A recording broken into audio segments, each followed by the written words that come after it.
আমি সবসময় বলি পোড়া বাড়ি ভাগা বাড়ি যেই বাড়ির ঘি বলেন সবচেয়ে বেশি টেস্টি এবং অ্যারোমাযুক্ত ঘি হয় আমার বাড়ির ঘি।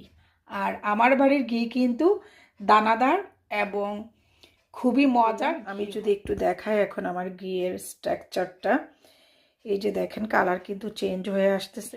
এটাই নিয়ম, আমি যেটা আপনাদেরকে ঘিটা তৈরি করে যখন আমি জারের মধ্যে কাচের জারের মধ্যে নিয়েছি তখনই বলেছি।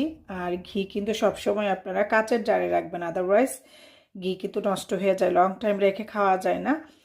কাচের জারে রাখলে ঘিয়ের মধ্যে কোনো গন্ধ হয় না, অনেক দিন পর্যন্ত রেখে ঘিটাকে খাওয়া যায়। আর আমি যেটা বলার জন্য ভিডিওটা অন করেছি, এই যে নিশ্চয়ই দেখতে পাচ্ছেন, এই যে আমার ঘিয়ের মধ্যে কিন্তু এই যে দেখেন দানাদার ঘি হওয়া শুরু হচ্ছে। এই যে দানাদার ঘি হওয়া শুরু হচ্ছে, আস্তে আস্তে দানাদার হচ্ছে ঘিটা, আর কালারটা আরও চেঞ্জ হবে ঘিয়ের।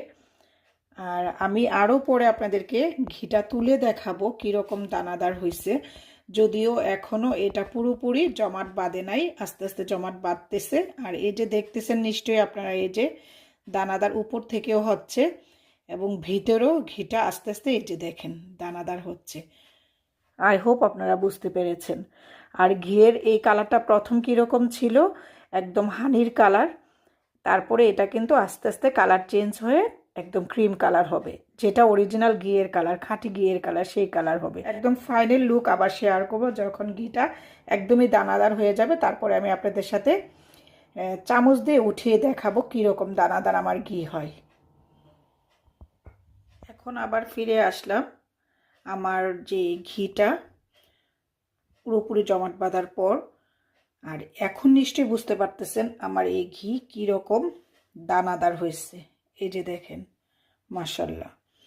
আর এখন আমি চামচ দিয়ে উঠিয়ে দেখাচ্ছি আমার ঘিটা কীরকম দানাদার।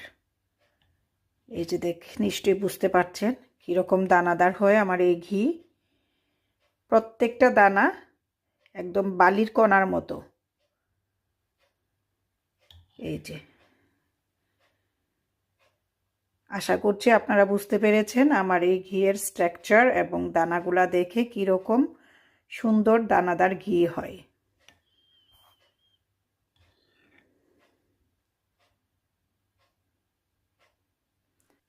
আমার ঘিয়ের এই স্ট্রাকচার দেখে নিশ্চয়ই বুঝতে পারছেন এই ঘিটা কতটুকু সুস্বাদু এবং অ্যারোমাযুক্ত হয়েছে। আর ওই যে আমি বলেছিলাম দানাদার ঘি হয়, এই তো সেটা আমি আপনাদের সাথে শেয়ার করলাম কীরকম দানাদার এবং বালি বালি আমার এই ঘি হয়।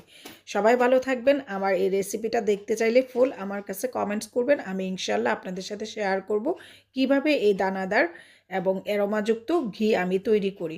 সবাই ভালো থাকবেন। আজকের মতো এখানে আমি কানেজ আক্তার বিদায় নিচ্ছি। আল্লাহ হাফেজ। দেখা হচ্ছে নতুন কোনো রেসিপি বা ভিডিওতে। বাই।